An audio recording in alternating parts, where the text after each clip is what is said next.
Artinya saya tidak akan atau kita tidak akan membahas masalah coding di sini. Yang akan kita bahas hanya masalah sistem dan kecerdasan artifisial. Itu saja. Kalau codingnya kita kesampingkan, biar saya nanti dengan Bapak Ibu yang membawakan materi coding di kelas yang terintegrasi dengan informatikanya. Yang pertama masalah sistem daripada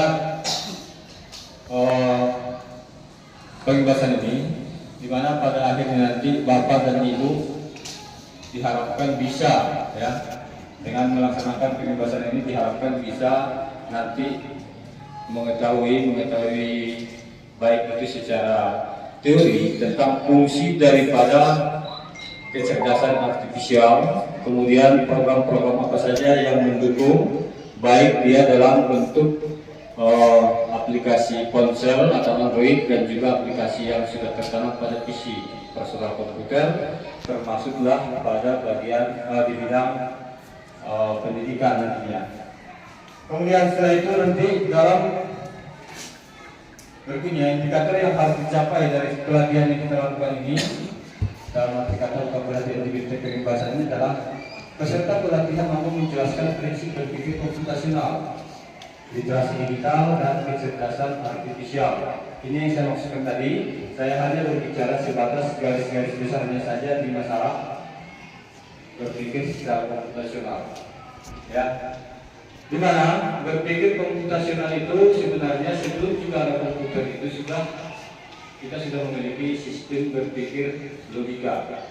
Artinya sederhananya apapun dia permasalahan dan pekerjaan yang akan kita selesaikan itu sebenarnya bisa dibuat dalam pengurutan untuk pencarian solusi atau pengambilan keputusan.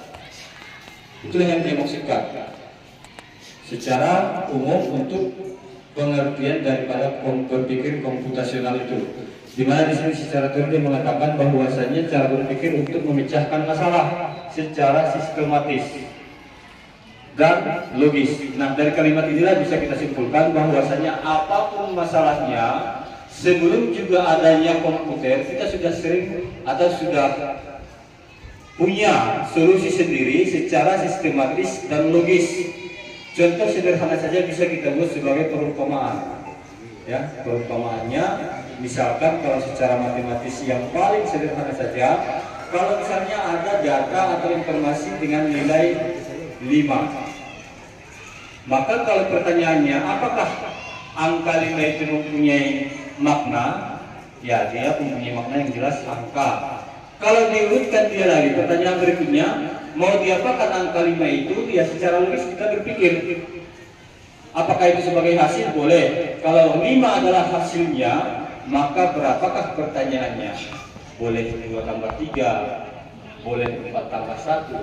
Berapapun dia, yang jelas hasilnya 5, itu sudah termasuk penguraian sebuah masalah untuk sebuah solusi. Begitu sebaliknya, ada juga pertanyaan yang belum mempunyai jawaban, ya itu sudah biasa. Kita tinggal mencarikan jawaban dari situ. Itulah yang dia maksudkan dari berpikir komputasional.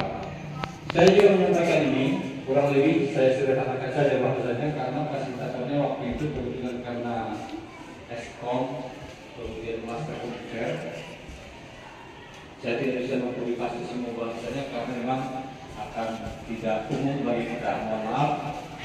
Bukan saya mengingkari dari para pembebasan itu, tapi saya bawa pada suasana rekan-rekan yang lebih berbicara seperti itu.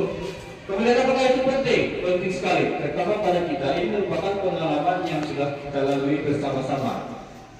Sering kita mengalami kendala secara teknis dalam pembelajaran, tapi tidak menemukan solusi secara baik atau secara efisien.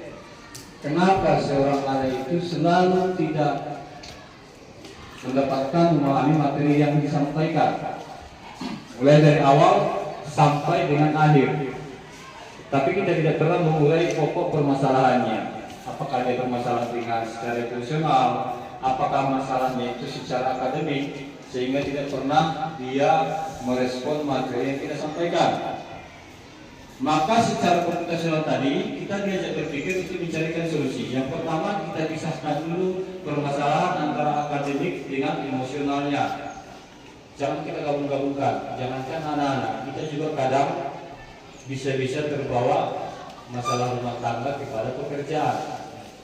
Dibahas kita bisa menonton